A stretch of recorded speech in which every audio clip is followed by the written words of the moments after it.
Hey, Tom, I was wondering if you'd read anything lately.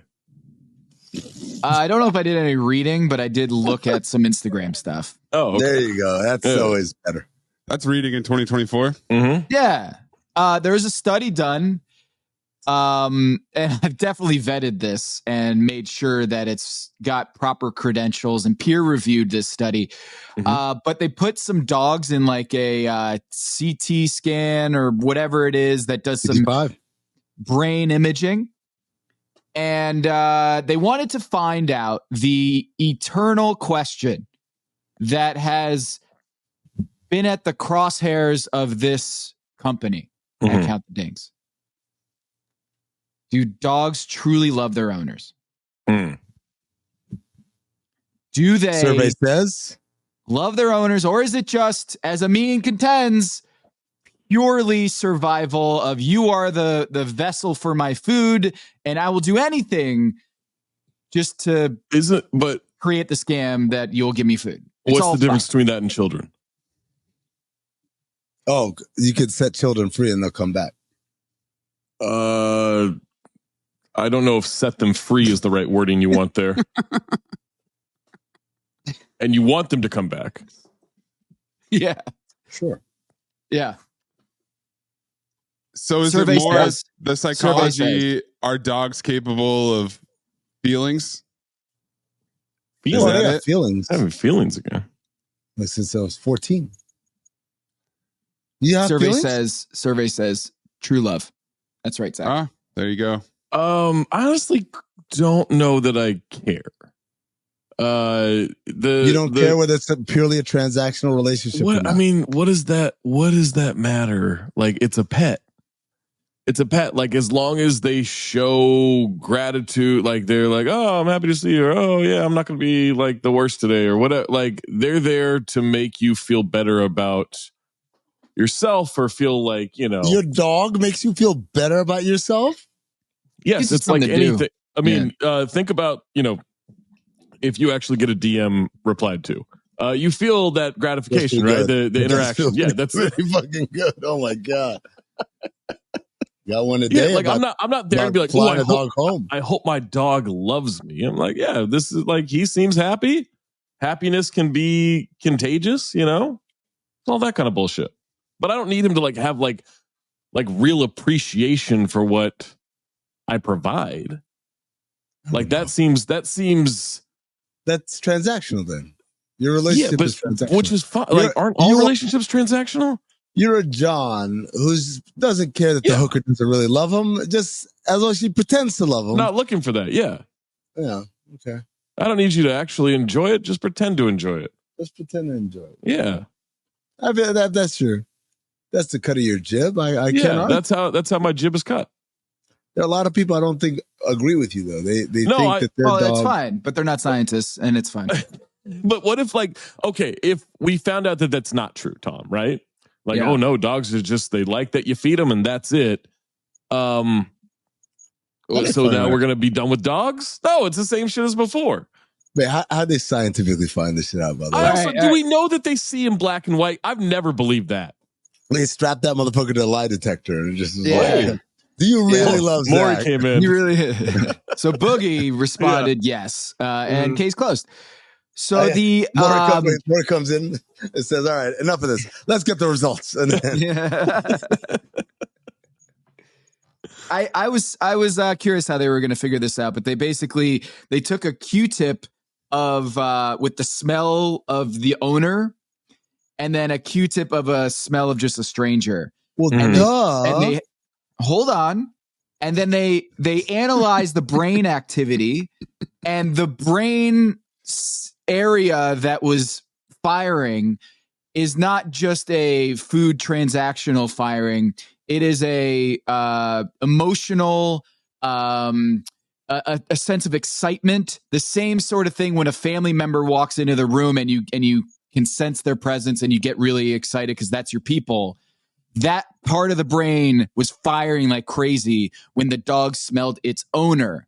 And therefore, they surmised this is not just a pure survival tactic. This is love, or the closest thing we can. So I don't know that I believe this study now. Yep, well, so I went to go find it. And the thing about Instagram is if you see it and then you just kind of like scroll through, you kind of forget. And then you're like, wait, there's no way to Google that thing that you just saw. Right? There's no way to like, oh man, I saw that dog study. When the algorithm resets, that feed resets, you're fucked. I tried to find many a thing, and it's impossible. My God. It's impossible. I would say something. Instagram, excellent at predicting what I'm gonna enjoy. Right? Like it sends me videos, and I'm like, how'd you know? Zach and I. Now Instagram, terrible at searching for specific things. Yes. Yeah. I would say YouTube is number one at searching for specific things. I want to see that clip from this scene where so-and-so's talking about this. Like, boom, Horrible Bosses 2. I want the scene where they visit Kevin Spacey in prison. I can find that in a second. On Instagram, I can't even find my own shit that fast. All right, found it. Maze, maybe we should just watch this real quick. Okay. Okay, that's you on got TikTok. it. That's why. Not on Instagram. Well, it came, one of those. Yeah, that. The feed ski. Yeah, TikTok, you can search for shit. That's your algorithm, Tom? Bunch of dog shit? Oh my God. Hi, I have a dog. Yes, I have a dog. Do dogs actually love their owners, or are we just getting scammed? That's what one study wanted to find out. How if expensive there's was true this? Just love in using their this. brain, or if the excitement Someone for has us cancer is because and they we're couldn't their get their food. brain. 80 dogs were trained to be completely 80 still, dogs. so we could get a brain scan while they're awake and unsedated to see what the brain was actually doing. Then they were given Q-tips to smell, one with a stranger's sweat and one with their owner's sweat. Only when they smelt their owner did a specific part of their brain activate. If you compare that part of the brain to the human brain, it's the same part that activates when we anticipate being with someone we love. Another study learned that when dogs are looking at you, they're essentially hugging you with their eyes. When dogs look at you, oxytocin, known as the love hormone, is actively released in their blood. So they're not looking at you because they want something, they just love you. Okay. This was the exact same cadence and logic used. Like there are these videos now where like a nutritionist will be like, here's my healthy order from Chick-fil-A. And they'll get like a bunch of like grilled chicken and they'll put it in a cup of mac and cheese and they'll put the buffalo sauce all over. And they're like, there's actually so much protein here. This is what you should eat. And it's like, no, that's not healthy. It's just healthier than shoving a bunch of like nuggets in your mouth. Right? Yeah. I thought you were my ally here, Zach. I don't like that they used that MRI machine. I don't like that. What a waste of resources. We can't get free healthcare in this country, but we're gonna throw 80 dogs. They ran the thing 80 times. Well, you need a good sample size here. It's science. Hold on. You know who I feel bad for? The first poor bastard who had to go in that MRI machine after 80 dogs been inside. They don't clean it. Oh my God! Oh, I hope my cancer is not malignant. It's just what is this? What is this voice? And then they go to 80 dogs pass through here. Oh, the cancer patient voice, smell? Obviously. What does that smell? Why would you put me in this one? Because you don't have any healthcare insurance. That's why. Oh, curse you, Donald Trump, for trying to take away Obamacare. This happens in the future, by the way. Silly me for thinking we didn't need a cold open on this episode, because this has been fantastic. I love this. I don't know that I believe this study. That's the thing, because now we're just assuming the dog brain is the same as the human brain. Those same areas. One. Yeah. That's one. Two is do the same study for 80 gold diggers and wipe my sweat and then the sweat of like their 75-year-old sugar daddy. And I guarantee you're going to have the same reaction. Like, oh, they love it. No, because they love money. Here's a reasonable extrapolation, though, unlike the gold digger theoretical experiment. Maybe they love you. Maybe their brain is firing because they know that this is the smell of the person that's going to hook it up with the food later. Yeah, that's a good point. That's my point. It's not now. What if the stranger gave them a treat and then they smelled it again. Yeah, brain starts firing. What Tom was surmising was that because the part of their brain that fired up wasn't the food, because they haven't made the shortcut of like, oh, this person is just a big piece of chicken to me. No, it's the person who provides. No, they're not going to eat the owner. No, but that's what the study would have you believe, right? If like this if it was person really just isn't food, chicken, right? but this person knows where chicken is. Provides where the chicken is. Also, here's another experiment. Since you didn't like my 80 broads one, how about the dogs? Now you starve them a little, and now you get the owner.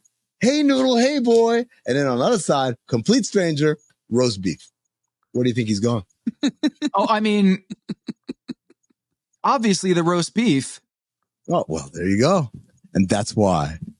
Nothing, not even love can overcome an Arby's roast beef sandwich. Ew. Yeah. Shit. Oh, don't even. Are y'all team Arby's in here? Dude, when's the last time you had Arby's? Yeah. Like 3 years during the pandemic. I fell for it. No, pandemic Arby's is not that. That's not. Come on. Be respectful. I was trying everything during the pandemic. You had a fast food restaurant and you were selling some shit. I was trying it. Mm-hmm. Raising Cane's. Well, yeah. Well, I mean, that's not crazy. I still wouldn't do Long John Silver or filet of fish. I am vehemently opposed to fast fish. Welcome to the OG Tuesday special recap, where we experienced true love from our fans on Saturday night, just a few days ago. Especially one fan. Actually, if you put them in an MRI machine, you would find the part that fires shows that they just love us because we provide them with the content that they love, not because they actually love who we are. Well, what about compared to 80 gold diggers who? Well, that was Amin's list for the entry 80 broads to the event. It means 80 broads experiment, as he called it. Broad City. Broad City. Yeah, some people needed more roast beef or Arby's before they came to our show because there was a heckler who sat in the front row who he shall not be named. I don't even know his name. I don't know his name. I'll say this. We appreciate the enthusiasm too. Can we say Amin's plan? No, my plan was a lot better. Yours was just to curse everybody out. Mine worked though. Hold on. No. Mine worked because when we went up and we started like taking the chairs away for Cinephobe, he came up to the stage. Like he walked up to the front of the stage and he was like, Zach, and he wanted to tell me something. And I went over and I dapped him up. I said, I'm so glad you're having a good time. I said, but you have to shut the fuck up. He's like, what? I was like, you have to shut the fuck up. You're interrupting the show too much. He said, my bad. And then he was silent the rest of the night. Now, you didn't tell me that part of your plan. You didn't tell me that was your plan. That wasn't part of my plan. He just, what you told when me, he walked what you up, told me. This is what Zach's plan was to me. Wait, no, say your plan first. My plan was I was going to like get up on the stage and I was going to say, all right, before we get started, hey man, what's your name? I was going to bring him close to the stage with the mic and he's going to say his name. I was like, oh, where are you from? He told me where he's from. I was like, cool, you having a good time at the show? Cool, all right. You see all these other people? They paid to be witnesses to this show, not to your show. So you are disrupting this. I get it. You're excited. I don't want to take away. I don't want to take away. I don't want to take away. I don't want to take away. I don't want to take away. I don't want to take away. I don't want to take away. I don't want to take away. I don't want to take away. I don't want to take away. I don't want to take away. I don't want. It's been a while. Please be blue. Please be blue. Please be blue. Please be blue. Sometimes this happens, Tom, and he comes back and he's blue, and we don't know why. Only one time. Only one time. Whatever. It's all I want now when he comes back. Day ever, yeah. We have no idea why he was blue, but he was. Oh blue. my god, it's amazing. His skin was completely blue. Amin is making it sound way nicer than the way he pitched it in the green room. Yeah. I really, I can't believe it. I can't believe it. Ben was like, I don't know if we should do this. And I was actually in line with Amin for what I was like, this guy has been told several times he's got to be quiet. Yeah. And by many people, it wasn't just like one person saying it. It was Bomani. It was you. It was me. It was Amin. It was several. Yeah. But you're right. I don't remember him being an asshole after Cinephobe came on. Right. And this is all because of Zach. Amin's back. I fixed it. Yeah. Unfortunately, not blue. But then, yes, I did. Well, so as we were waiting, so I was standing by like the stairs up to the stage, right? As we're waiting for Cinephobe to be the next segment. And I can hear conversations in the back of the room. I went over to the bathroom area and told two guys like, hey man, you guys got to be quiet. Like you just got to be quieter. Came back over, could still hear conversations all over the back of the room. So I texted me and I said, hey, I'll handle it. I'll handle it before Cinephobe starts. He said, okay. And then I got up there, and as we were like, I was going to like just make an announcement, and I could just hear the murmuring. I could just hear conversations all over the room. And so that's when I yelled, shut the fuck up. You've got to shut the fuck up. And I stand by that. Yeah. Sometimes you have to shock the system, you know? Yeah, it's tough because for the most part, it doesn't have to be comedy club rules. Right? No, we didn't want to like kick people out for being excited about the show or people out even, but you know, a reasonable amount of chatter is acceptable. Like it's just that then when you allow that freedom to feel like you're part of the show or want to shout something out or whatever, then you know you get people who maybe take it a little too far and then maybe have a few too many things to drink, and then all of a sudden you've got a situation like we had on Saturday. And it feeds on itself where, you know, if one little crew is talking, in order to hear yourself above that crew over there, you got to talk a little louder, and then it waterfalls and it's snowball effect, whatever nature metaphor you want to use. We're burying the lead here. We hung out with Jade. Jade was great. His family came out. It was amazing. He sat in the front row, and I can just... The loudest laugh in the room throughout the night was Jade's, and that just made my heart swell. So it was great to hang out with Jade and all the fans. We got him on stage, and we took some pictures, and everyone gave their love to Jade, and it was a great time. So it's the first time that we had seen Jade together since, what was the last show, 5 years ago? Yeah, September of 2019. Is that right? Or October of 2019? Somewhere in there. In San Francisco. Yeah. Frisco. No, that's the last time we saw him? Well, all together in person. All together, yeah, sure. Yeah. Sure. I think the last time we saw him together was on the Zoom call where Waz revealed his Fed's Halloween costume. Oh, yeah, that's right.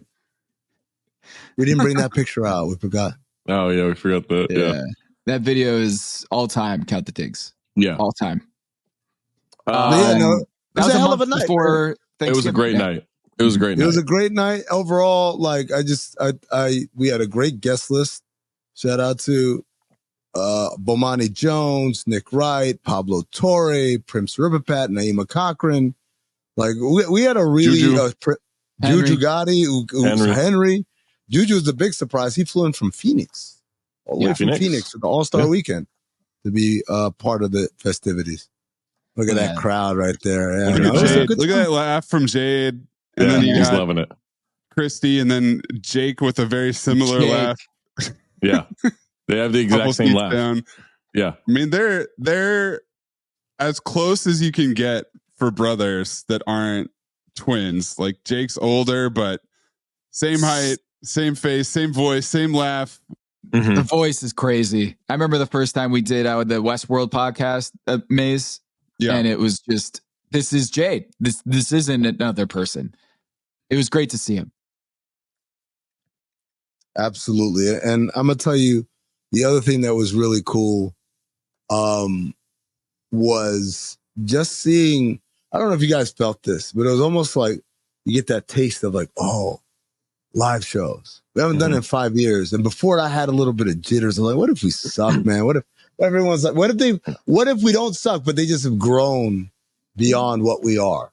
Like, you know, people grow and their tastes change or whatever. And you worry. I wonder if you're an old timers act, like, and by old timers, I mean like Wu-Tang.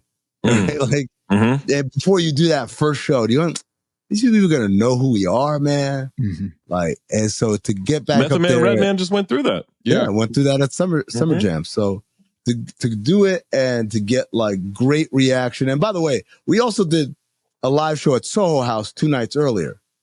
And that was cool for different reasons because a lot of the people in that crowd were not privy to our work prior. Yeah.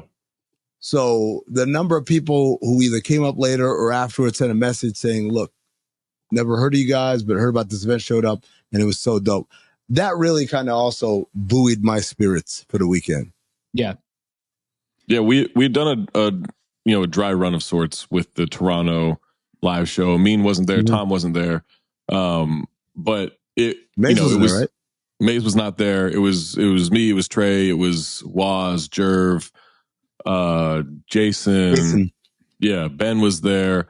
And we had a fun time. We had a good show, and it was like that was kind of like a good preseason game of getting back into the flow of it, but it wasn't the same, right? It just wasn't the same as having all of us there. And then for the Soho House show this last Thursday in New York, bigger crowd. I think that crowd, we had maybe a little bit more of our people. It seemed to be a good mix of like people who didn't understand what bigger we did, crowd people than who Toronto, did. you're saying. Yeah, bigger crowd than the Toronto Soho House. But both were super fun. It was just, it's different when we have all of us, right? And it was a great warm up to Saturday night. And then Saturday night was just, you guys know me. I'm an honest podcaster. I'm a humble podcaster. We're still the best at this shit. Like we really are. Like we're really good at this. We're really good at this live show thing. I've seen other live shows. They're good. We're the best. Yo, my dad and my brother came, and I sat in the audience for Bomb. Yeah. My dad had zero idea what Waz was talking about. Couldn't stop laughing. Yeah. Zero idea. Had no idea the context of Drake and Kendrick Lamar. Had no idea. And could not stop laughing. The whole discussion about how black people don't have as good a taste in movies and the old Waz TV. classic. I mean, that's a Waz classic right there for sure. Yeah. I mean, my dad doesn't know what power is. He has no idea. And he just could not stop laughing. And it's a testament to, I think, the energy and how much, I mean, it's just entertaining as hell. The sign of a great show is when we can make you enjoy a topic that you know nothing about. That's the sign of a great show. I said this a long time ago to Dan and Sugats. So you guys make me want to, like, I don't like golf, but when you guys talk about golf, I listen to it because you make it fun. And I think that's what we try to do here. It's not that we are dumbing down the content or the material in any way. It's just that we know how to make it entertaining so that it can be accessible to anybody. Yeah. And Cinephobe, the game show was hilarious because Zach, your team was stacked. Literally, we had one more person than everybody. Yeah, 50% talent advantage. Yeah, but I'll say this: I've got him. Cannot remember the name, but the guy in the middle of my group did not know a single answer. So it really was like having just two people. Sure, he was waving a towel. Bobby and James, and then the guy with the Venom shirt. Is that who you're talking about? No, he knew.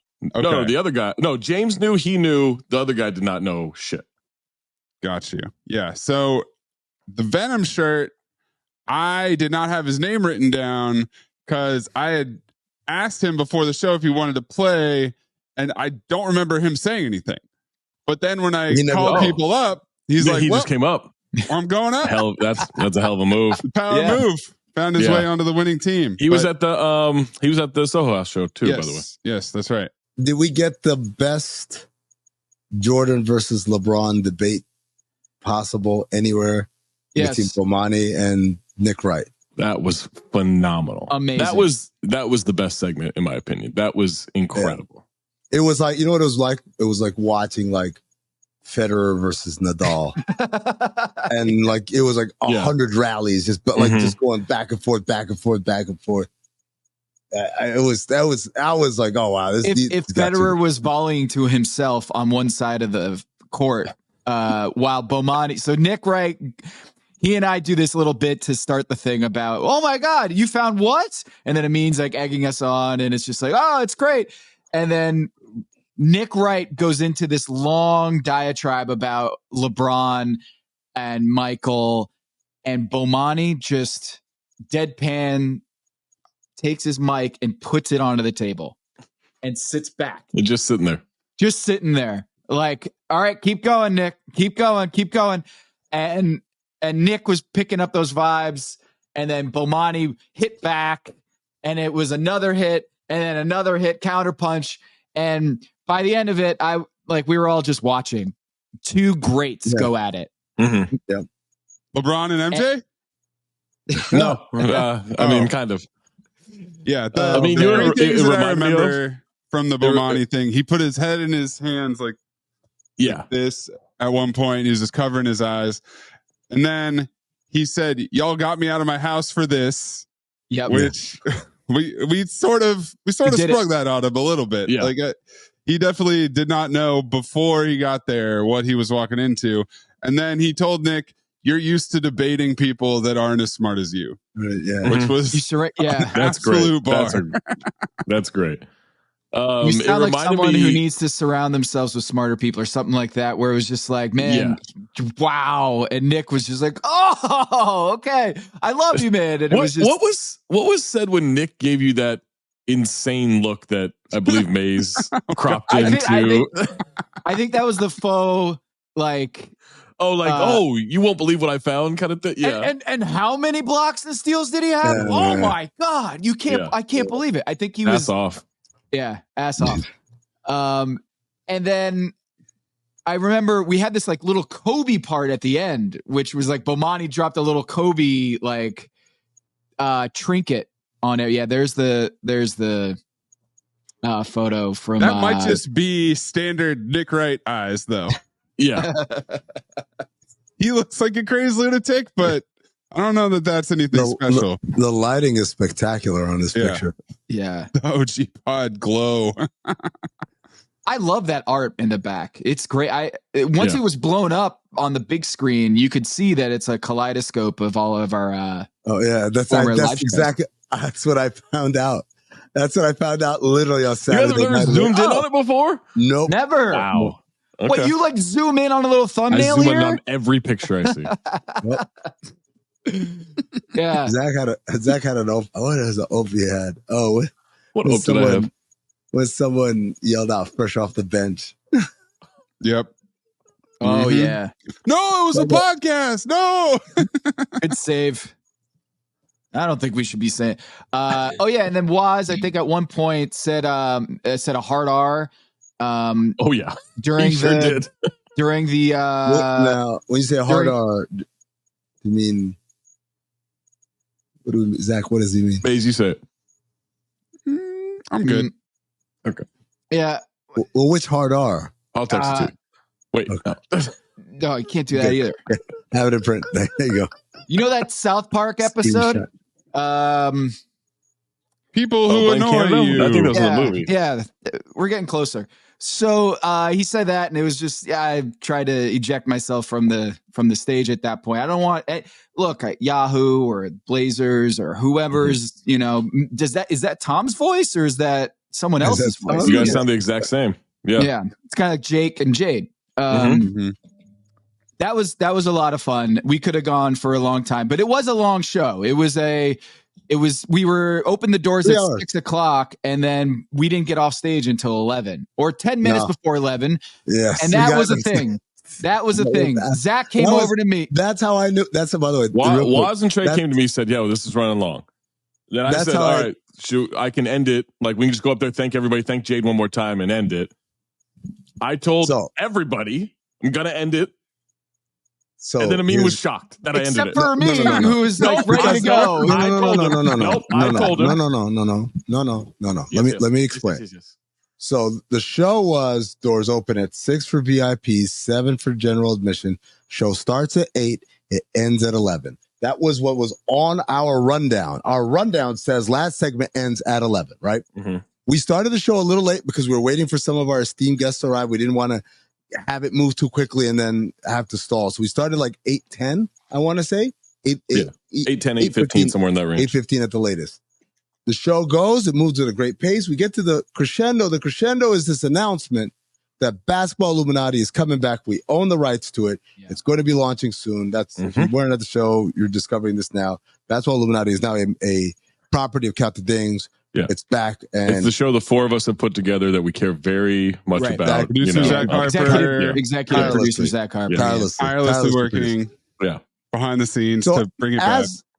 As Tom, Mays, and I are reveling in this moment doing our thing, I catch out the corner of my eye Zach giving me the wrap it up sign.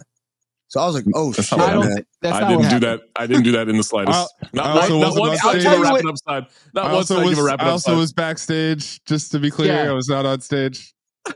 I do remember why I was like, Maze should be up here while we're doing this. Second thing I remember from that moment was Waz was on the other side of the stage on that like that weird staircase, the hardware store staircase. Yeah, the ladder. Yeah, the ladder. Hardware store staircase. The ladder. Yeah, and he goes, 15 minutes. Let's wrap it up. We don't need to be doing more than 15 minutes. I was like, okay, we'll do the OG pod for 15 minutes.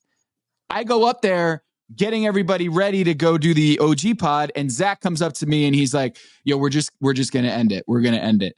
And I think you said it was or someone had told you like we got to end it. And I was like, "Oh, okay." I thought it was 15 minutes, but someone of this stuff.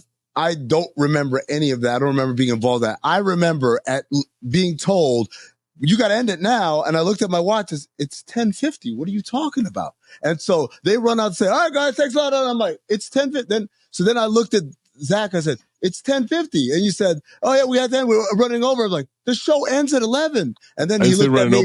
I said it's a long show. Then Zach looked at me with the drunkest, delirious eyes. And he just said, had half this a is drink. exactly what you said. This is what you said. I had half a drink. Wasn't drunk in the slightest. This is what you said to me. You blinked. Because I didn't start drinking until the show was almost over. You did well. Guess what? You got pretty far in at that moment because you blinked at me with these drunk ass eyes and you said, "None of this is accurate." You haven't said one thing that happened. That's what Waz and Trey told me. And I'm like, well, what? Tell them like what? Did no one look at the sheet? I was, and then at that point, that's when I realized I'm drunk because I'm about to make this a much bigger deal than it needs to be. Just walk off the stage. But like in that moment, I was just like, "The fuck are we doing?" Here's what actually happened. Yeah. Amin my didn't story say, more I'm about accurate to than make Amin's? this. Yes, 100%. Okay. Amin didn't think to himself, "I'm going to make this more of a thing than it has to be," and then so I'm going to walk off the stage. As he's walking off the stage, it's 10:50. We got 10 more minutes. Like just the music was playing, nobody could hear it. The music was playing. Everybody heard it. Everybody heard it. Bloomberg 855 NBA jump. I wasn't talking to a mic. I was walking off stage. Kevin and PA heard it. And wants to let us know that Ricky Rubio is trash and he keeps getting chances. My thing was, Zach, I'm not going to force Waz and Trey to come on and try to, it was already bad vibes from them. So I'm not going to force them to come up on stage and then have a shitty capper. But I did feel like we ended on a wet fart. We did. We thank Jade. Everyone clap for Jade. To me, that was like, let's just get this one more Jade shout out in and let's all hang out and have a good time. Yeah.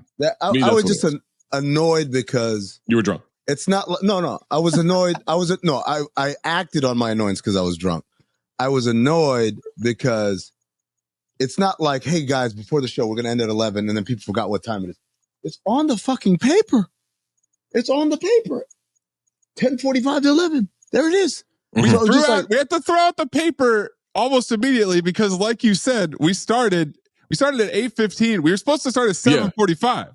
We were making adjustments the entire night because but it's all in service of an out time that we had not reached yet. I can't believe you guys are defending this. No. Because there's no need to dig in. We're just giving you facts of what happened. So if anyone needs blame, it's Trey and Was, and they're not here. No. I'm not gonna put like I agreed with them. They were like, hey, this is running long. Let's end it. I said, yes, I'm with it. Like I agree with this decision. We'd also the crowd was losing steam. And that to me is it's not just about, Trey and Waz are our fans. Well, Dude, yeah, if anything, I would say we probably should have started at like 7:30. Like if we opened at 7 and then it's an hour pre-show for the general admission, like we could have started at 7:30 and then we could have been done, 9:30, 10, whatever it is. Like giving an hour in the pre-show and then doing 3 hours, like by the end of it, it's like, okay, some of the energy is gone. Like if we brought out a whole new segment and sat everybody down and like did another 20 to 30 minutes, which we easily could have done, I think that it felt like a natural ending point, which is why I was like, yeah, that makes sense. I just felt like it was a 2.5 hour show. We started late, we ended early, and if it was about the ending, I thought we were going to stick the landing with this massive announcement. God damn it, I can't take any more people ask me what happened to Basketball Illuminati. Mm-hmm. So I was just like, you know what happens? Here it is. Here the fuck it is. I think, didn't that go well? I felt like that went well. I did not do it with all of my energy because half of it was diverted to, what the fuck are we doing over there, guys? Guys are waiting in the wings. As someone who you think was me was given a wrap it up side. Oh, was Jerv in a Mountie costume? Yep. Is that what you saw? Yep. And you confused it for me with the flashlight. It was confusing. Bright lights. The flashlight nobody could see on stage. By the way, I can see it. Well, I saw it during my segment. I saw the flashlight, but I forgot what the flashlight meant. So when I saw the flashlight, he was like, you thought he was looking for something. You thought he was saying, "Talk more." Keep going. He was like, yeah, this is awesome. Like a towel. He was like Patty Mills on the bench. Be like, this is great. Great show. My thing was we're coming on the heels of Vegas Summer League, and Vegas Summer League is somewhere where you go to be seen with an obscure jersey or a throwback. And that's one of the best parts about Vegas Summer League.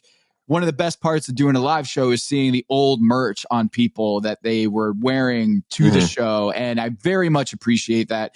We're going to do a live show in LA coming up soon at some point. It's official. Whoa. Breaking news. Sometime end of this year or maybe early next year. Louisiana or Los Angeles. I don't know. LA, whatever. Q4 2024 or Q1 2025. I'm still drunk. I didn't know I was spilling the beans. Yeah, maybe I'm drunk still. Sorry about that. But I'm encouraging people to, find some old merch and show up. No. I'm not encouraging people to do none of that shit. I'm encouraging you to buy new fucking merch. Now, did anyone ask you for unlimited pictures? I mean, absolutely. Okay. Absolutely. I had a couple of people ask for unlimited pictures. They didn't make good on it. I think they just made the joke. Okay. And then there was one guy who was disappointed he couldn't get any pictures because he had the old shirt on. And I said, you know what? It's not like the old merch. I announced it several times. Sometimes a man of his word. What's the website, Maze, for the merch? It's Cotton Bureau. You can search for Count the Dings, or you can go to bit.ly/CTD merch. That's all caps. CTD merch. There you go. Get your new merch. Get ready for the next show, which is going to be in Los Angeles, apparently. Thank you, Tom. Oh, yeah. When? November, December, January? One of those. Q4 2024 or Q1 2025 TBD. I'm going to say it right now. November 14th. Wow. Is that even a weekend? Have you looked at what day of the week that is? No. Nope, not once. All right, November 14th, 2024 is a Thursday. So throwback Thursday. That might be a Soho House show. Yeah. Cat's out of the bag there. Yeah. Cats everywhere. They love us. There's a last name. The bags are empty. Yeah. You're right. No one could put together that we've done 2 live shows this year, and it's both been at Soho houses. So the third one definitely will not be like the other 2. You're right. I feel like the 3 of us, Zach, Amin, and myself, have to explain what happened on Thursday night after the live show, the Soho. Oh, boy. Yeah, because I did not partake. Maze, you had the right idea. I said, we had a good time. It was just weird. I said, hey, guys, why don't we, when tomorrow night, when are we going to karaoke? And Amin looks at me and goes, not tomorrow night. Let's go right fucking now. And I was we're not doing anything. Okay. We have anything to wake up for. Sure. Okay. So we go and we find a place to do a karaoke, and it was Thursday night at 11 o'clock.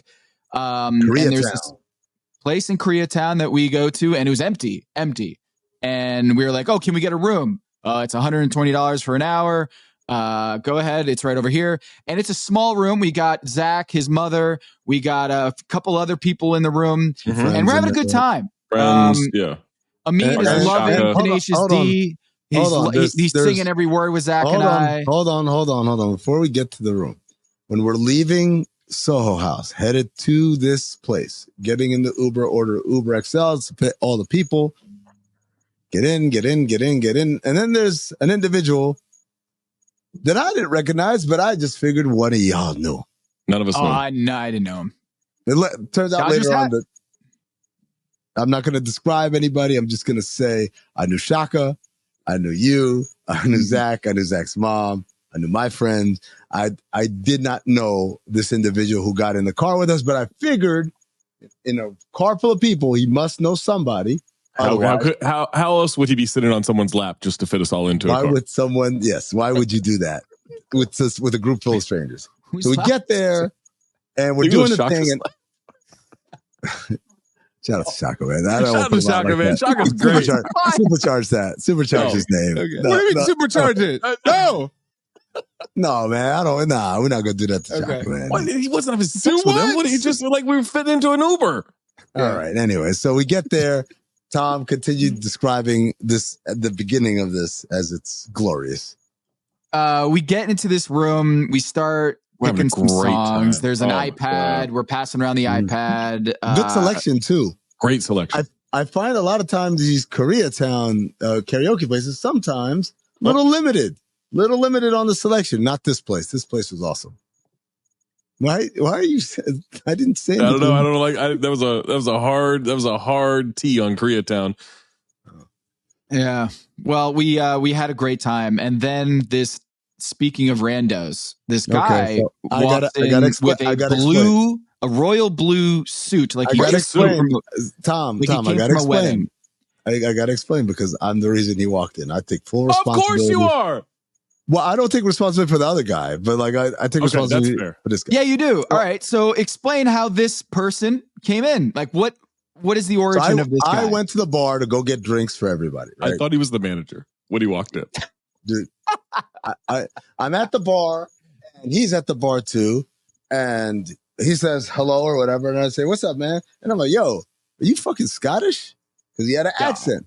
And he's like, yeah, I am Scottish. And I'm like, oh shit, man. Like, I love fucking Scotland. And then I was like, yo.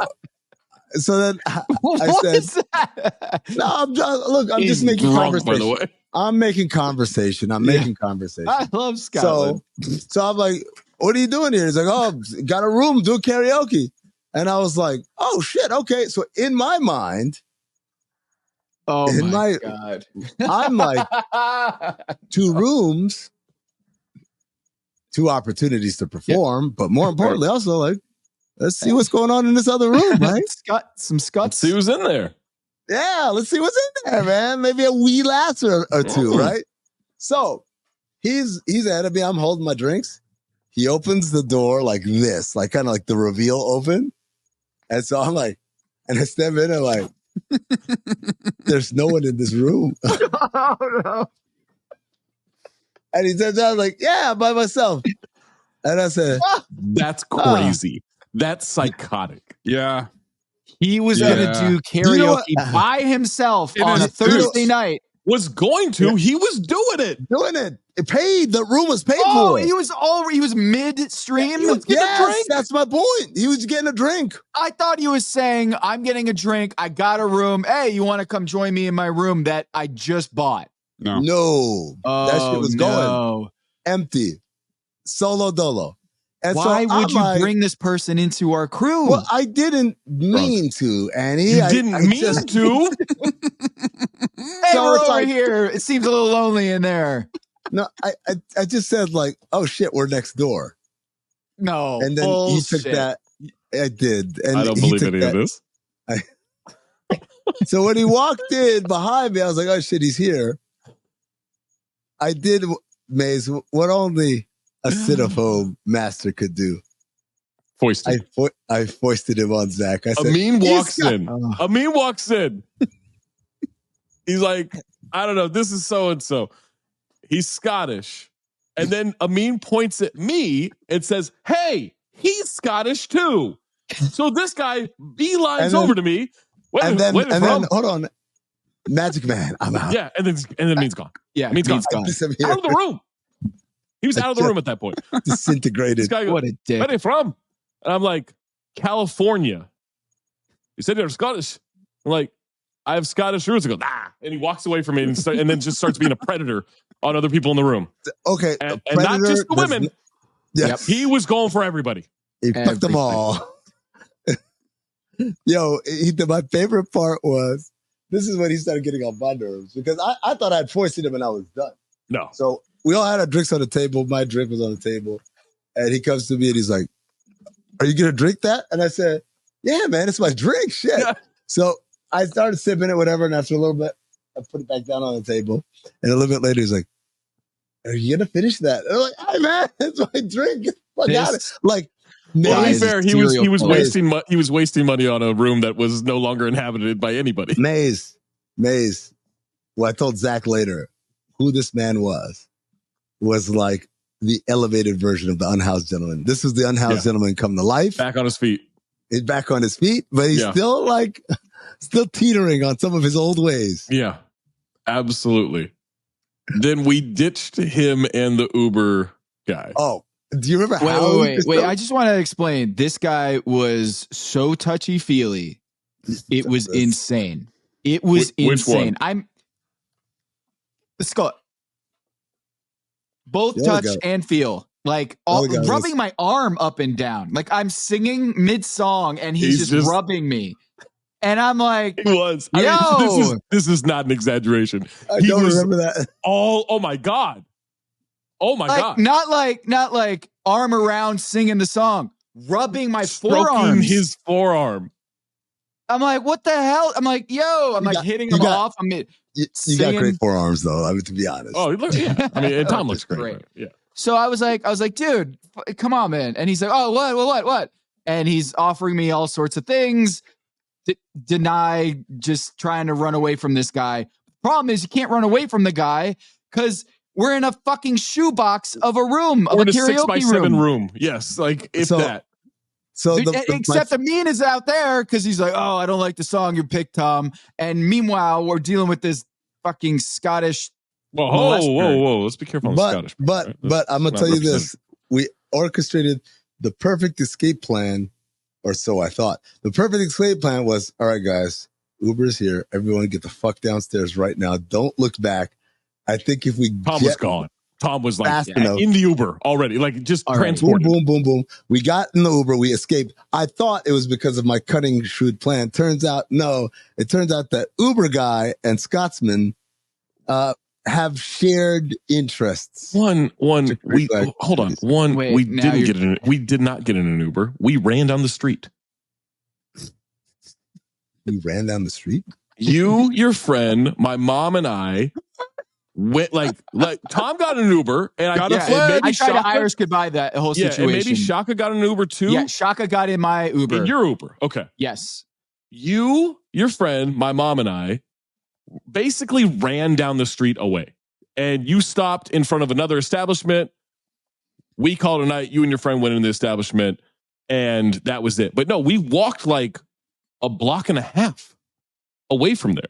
The point is, they didn't follow us not because of the cunning, shrewd escape plan, because they found they were doing coke. Soulmates. Not. I don't. You cannot confirm or deny. No, I don't know what Coca-Cola. The Scotsman definitely was. Oh my God. Hello, Oprah. I can't imagine in my wildest dreams solo going to a karaoke place in a suit by myself. What if we never showed up? By the way, had a wedding ring on. I'm glad you checked. Zach's like gold band on that ring finger. Didn't seem to matter with me. Was it his? Great question. I don't know. Yeah. When I saw how interested he was in the Uber fella, in Tom, in Shaka, I planted myself. I would, even when it was my turn to sing, I did not leave that corner. I'm here. I'm not about to get stroked. Yeah. Got stroked. Tom got stroked. Might have been singing to the Strokes and got stroked. Yeah. That's Reptilia was crazy, playing. man. Yeah. I didn't know that. I did not know that part. I knew he was being like, hey, like with everybody. You know why you didn't know? Because you bailed. You ghosted us and dropped this bomb on us. You foisted and then you fucking magic made your way out of there. Oh, I had no idea he was like that. First Kool-Aid man. Nah, he don't. God. Cal Naughton Jr. Great weekend, though. Did your mom... Did your mom have a conversation with this guy, no. Zach? Did she have an opinion about him? I don't. Well, she thought the exact same things that we thought. She noticed the same things. Like, I actually think he tried to drink her drink as well at one point. Yeah, he was making the rounds. Yeah. But it was a Scottish Laurent. It was the Scottish Laurent for sure. They had no money. Should have foisted that bill on him. I know. Like, hey, man, you can come sing, but you got to pay. I still think Laurent is untouchable. I think his performance in Vegas will never be topped. Hopefully, Tom's got the credit card statement to prove it. Yeah. I do. Never be topped, never be repaid. It was a 2-night performance. It was really like a residency for Laurent. Yeah, that's what takes Laurent over the top, is that it happened and then he shows up the next night like nothing happened. Imagine being so coked out of your mind that you think I'm going to show up the next night. Yeah. And not only show up, also be a complete asshole the second night too. For those that don't know, Laurent was this guy who was, again, one of these very, very avid fans. We had a live show in Vegas. There was a bunch of people who were fans of the show, and obviously all of us were in Vegas the night before. We were all drinking at a bar. And again, this is the hallmark of every one of these stories. Like, we're not easy people to impress. Like, I mean, we're not hard people to impress. Just fucking hang out, grab drinks, we're good. But there was this groundswell of, we need to go to the club. So I'm like, all right, let's go to the club. We get to the club. The guy at the door recognized it. I'm like, yo, man, I'm not even, it's like 8 of us, or however many there were.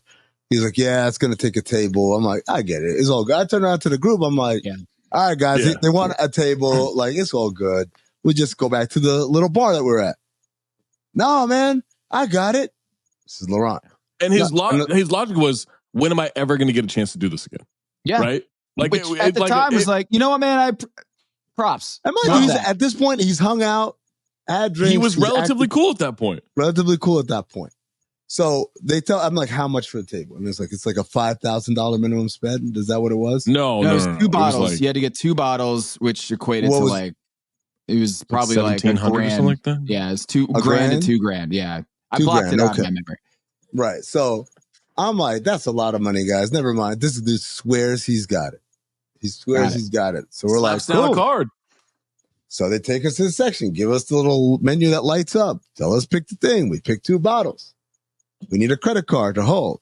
Laurent hands his credit card. Waitress comes back. This credit card was declined. Now at this point, I'm like, all right, it's cool, man. Like we're in here. We can just disperse and no one will know none the wiser. Yeah. Laurent insists. I think he offers a second credit card. Yeah. Yep. The second one gets denied as well. At which point, poor sweet Tom says, you know what, man? I'll put my card down. You just Venmo me. Just Venmo me later. I mean, this is how nice Tom is compared to me. Is I would have never considered that as an option. I'm with Amin. Like I would be like, all right, so let's just because I didn't want to do this in the first place. Like I'm like, it's cool and I want to be a club, but like, whatever. So I got it. Like you'll have it immediately tomorrow, whatever. So the night goes and like we all disperse or whatever. And then Tom begins the hunt for Red October. Where's Laurent? Hey, man, you got to send me that money. And Tom, you remember the details of every excuse he gave you under the sun. Oh, my God. It was like, so in the Discord, I'm like hitting him up being like, yo, where's the money? Where's, you know what? Like, I got to pay my rent. And then once my paycheck comes in, it'll be right to you. And I'm getting very, who vibes. Don't worry. Got you. No worries. Fine. It's all good. And then weeks go by, months go by. And never shows up. Well, before weeks and months, it's a few days before this night and the live show night. No, it was the night before the live show. It was the night before the live show? Yeah, because he shows up the next night rolling. Yes. Like absolutely Late. high. Right. Late. I don't think it's been mentioned yet. Laurent is like 6'5", 400 pounds. Right. You're not going to miss Laurent. So when he showed up late, everybody noticed that he showed up late. I think he'd been MIA all day. Yeah. I think some other people had been trying to get in touch with him, not just Tom. And he came up on stage and tried to take the mic out of my hand so that he could talk. It was, it will never be topped. It was the most disruptive. My man Saturday night fell in, but do you guys know about that part? About him falling and busting his head? No. Well, I saw something in the chat. I saw something in the chat, but I didn't know. Idea. Yeah. So that motherfucker was outside. When I came outside, like, all right, ready to go, everybody was crowded around, like, whoa, what happened? It's like, that guy just fell down and hit his head on the car and he's gushing, bleeding. And I'm like, what guy? He was bleeding? He was bleeding. That's what they said. Shit. And as I saw him stand up and he's holding his head and it looked like he was trying to get on a bicycle. And I saw a guy try to get on a bicycle as we were walking out. Yep. I saw him slumped over a bike circle that you would chain your bike to. He was on his feet. I wouldn't say he was doing well as I quickly walked by him, but he was on his feet. I didn't notice any blood. He was post-verbal at that point. They had gently escorted him out of Racket NYC at the advisement of somebody who said that, that could quickly turn into a liability for the venue. Absolutely. For the venue? Yeah.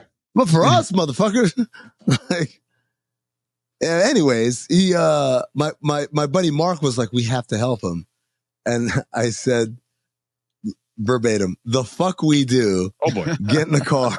We're gone. Well, there's the liability right there. No, it's not. He was outside on the sidewalk. I don't have to. Yeah, but we're okay. Wait, hold on. I don't have to help him after that. Yeah. Wait, Zach, I thought you were gonna come in with Tapper. Tapper would have fucking ripped us a new one. Pissed. You know what? Let's shout out Racket. What a great venue. Great venue. The next staff was fucking amazing. Yeah, we gotta do it. We gotta do a Racket next time again. Yeah. Staff was amazing, super helpful before, during, and after the show. They were great. Shout out to who's the name of the guy who does the fucking skip impressions? Josh. Josh Rosen. Oh, I forgot all about great, that. Man. So we open with. Do we have video, by the way, of any of this shit? No, I don't think so. I don't think we recorded anything. I don't think we have audio. Nope. You know what? I might have a video in my brother took. So let me look at this up. Of Josh? Because that's the one part I said I wish I could just have that little piece right there. When he came out as Biden, fucking doddering around the stage. Zach, ass off. I texted Zach. Maze immediately texted me ass off because as he was about to go up, I see him like he's made his costume change and I can see him getting into character. So I was like, do you want me to like pretend to help you up the stage? He's like, oh yeah, that's great. Whatever. And then he just like, he took off and I was playing jazz with him. Yeah, man. That was a dope intro. Yeah. In the chat, Maze. He tried to walk off the stage. Yeah. At the end. He walked towards the front. Zach had to rescue him at the last possible second, tried to pull him back from the edge.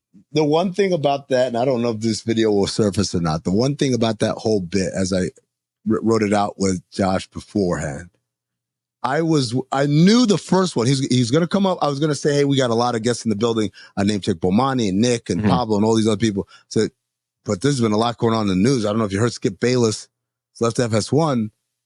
Guys, direct from LA, we've got Skip Bayless in the house. And there's a moment where there's a gasp from the crowd like, fuck, did they actually get Skip Bayless? Yeah. And because Josh somewhat looks a little bit like Skip Bayless, if you're not really paying attention, he's wearing the Cowboys hat. Like there was a moment like, wait a second, that's not Skip Bayless. Yeah. And so I knew that one was going to go over well. I didn't know how the other two, I thought, would people get tired of me just bringing up the name? Crushed. Every impression crushed. He was great. Shout out to Josh. Shout out to Bomani and Nick and Pablo and Naima and Juju. Let me shout out Emily from Do Good Donuts, who provided the donuts for the green room and for some. Yeah, that's my favorite donut. Do Good Donuts on Instagram. Support her if you're in the New York or New Jersey area. Do Good Donuts. Those good donuts. Okay. Zach's got to run, I think, and we'll play. Wow, look at the time. Josh impression. Oh, now we're time conscious. All right. Oh, time cops. I have had a lot to drink. Very low energy, but did you have another question? I didn't. Get the fuck out of here, Donald Trump. Oh, that's the Trump. Not just off my stage. Get the fuck out of my life, man. Pander of the year. I read the crowd perfectly. I just want to remind everybody. The dance is incredible. Before we try. Yeah, that was a good clarification too. That this is not the real Donald Trump. Do not jump this guy after. Yeah, he really does look enough like Skip to make that an awesome impression, and it was a great improvised idea. I mean, you literally came up with that the day before. Yeah, it's a great opener, but. Yeah, I was so happy to see Jade. I was so happy to see Jade's family. We got Jade on stage. He was having a great time. He had a great time. Getting lots of love from fans, from Pablo and Prim and everyone that came out to see him. Henry Abbott. It was super dope. And thank you to everybody that came. We had a great time. And maybe we'll see you in the end of the year or early next year. Yeah. In LA, maybe. 2024.